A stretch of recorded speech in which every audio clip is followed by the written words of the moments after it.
All right, everybody, welcome back to the #1 television program in the history of the entire universe.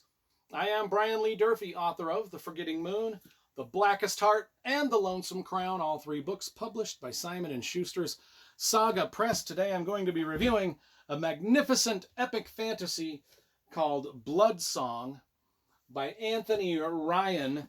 Now, I just reviewed his other book called Pariah a week or so ago, so I thought I would get this one. Now, an odd thing about this one is we've got the little paperback version here and a bigger trade paperback. Now, this one's $20 on Amazon. This one was like $6 on Amazon. I'm like, well, why? So I got them both. I'm like, why such a cheap version?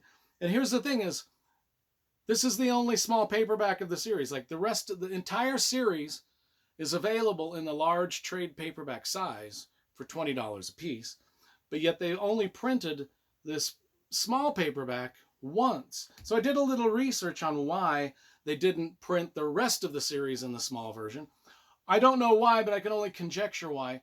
My conjecture is because they said they've sold about 1 million copies of this small version. And I think what happened is they lure people in to the series by then people buy the cheap version. I don't know if they're even making any money off of this. This is kind of like a loss leader. Like, let's get people to buy the cheap paperback, and then they'll go back and buy everything else with the more expensive version, which is a brilliant scheme. You know, people that do ebooks do that all the time. A loss leader will give away book 1 in the series for free. The rest of them will charge you for, and that's kind of a standard practice. But anyway, I think that's what they're doing. This is the print version of the loss leader. I think I could be wrong. Let's talk about the cover illustration first, because you know I love graphic design and cover illustration. Now this book has a cover. The artist is credited, the illustrator's credited as Cliff Nielsen, but then below that there's like a whole chunk of text which tells us where Cliff Nielsen. We'll edit that out. It's Cliff Nielsen. Then there's a whole chunk of text underneath that telling us where the illustrator got all of this Photoshop stuff. He took it off of Shutterstock. Every single piece of the armor, the sword, is taken from a different part of Shutterstock photos and just cobbled together on Photoshop. It's an okay cover. It's not wowing me or blowing me away at any sense of the ledger. Yeah, you know, but I mean, it's the worst part of the book. The cover literally is the worst part of the book, because this book is seriously dope. There's a map of our fantasy world in here, of course. And it opens with, now here's the thing. This is not grim dark per se. I call it more gritty dark, if that makes sense. There's not a lot of like morally gray characters so much. There's not really like blood and guts and grossness, but the world feels very gritty and real, very medieval, if that makes sense. Not grim dark, but gritty dark.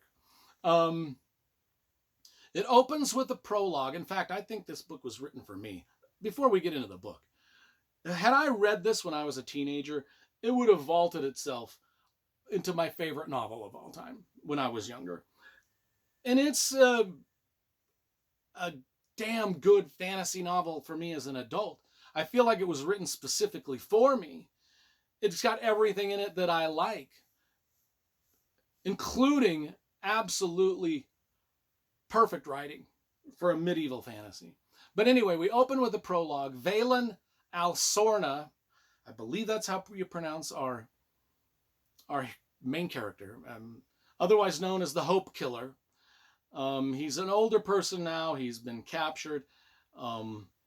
He's set to tell his story, his life story, to Lord Veneers, the chronicler. And as we go through this prologue here, which is about 5 or 6 pages, we get to know the chronicler and Valen Alsorna as an older person. And Valen Alsorna is going to tell his tale of his life, because he's world renowned as this hope killer, and because he's done some things in his life that have made everybody in this fantasy world know who he is. And he's going to set the record straight, kind of like The Name of the Wind is sort of set the same way. But then we get but that prologue, as soon as I was reading the prologue, like I said, when I reviewed Pariah by Anthony Ryan, I did say that the writing style was one of the things that drew me in. And even more so in this book, the writing style, just in that prologue, it's so well done. You just feel like you're in a medieval setting just by the tone, the word choices, the way the characters speak, all of that. Now, so then after the prologue, we jump to the beginning when Wherein Sorna was a kid. I think about 10 years old. His father, maybe 12, his father drops him off at a religious cult-like monastery slash castle, kind of like a Harry Potter-esque school for young boys.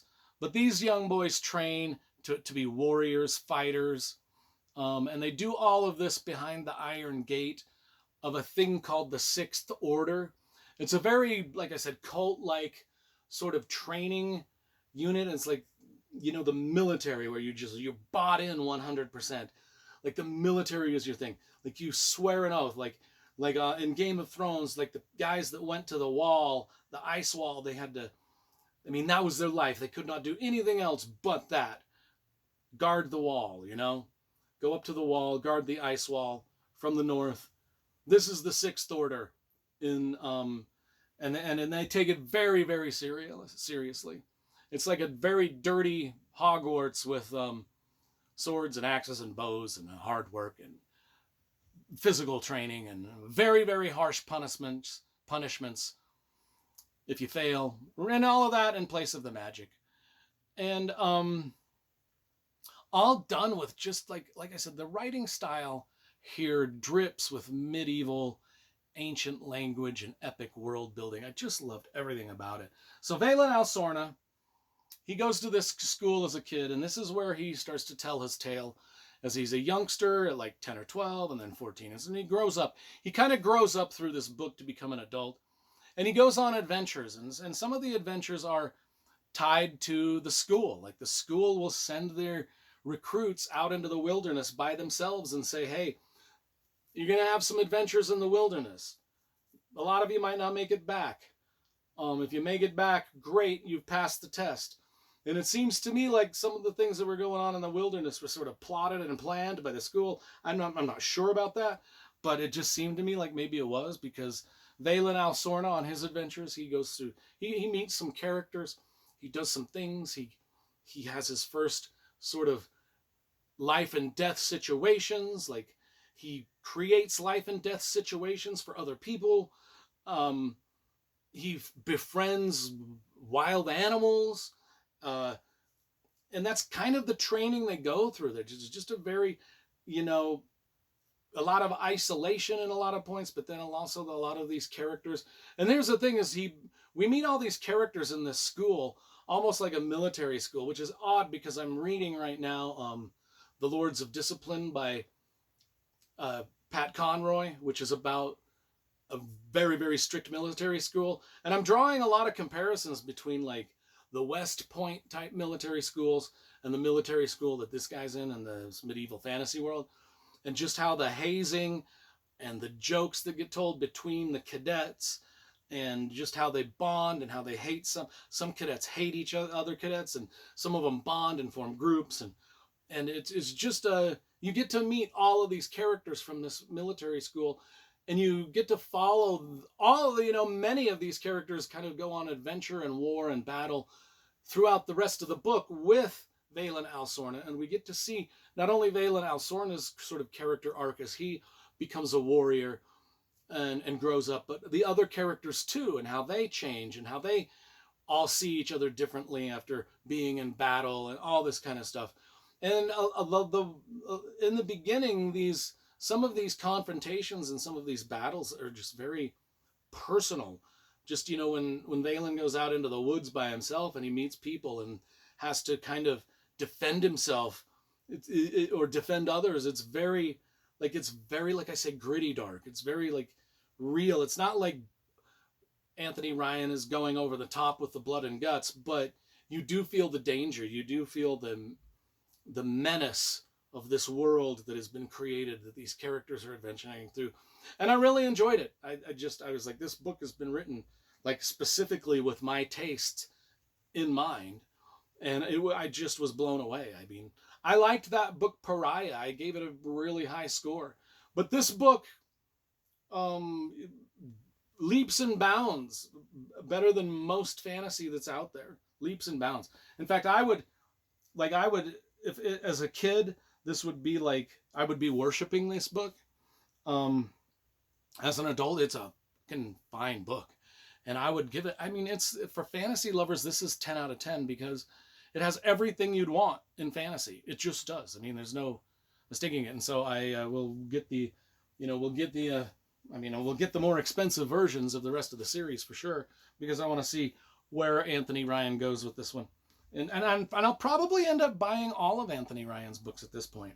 Anyway, there you go.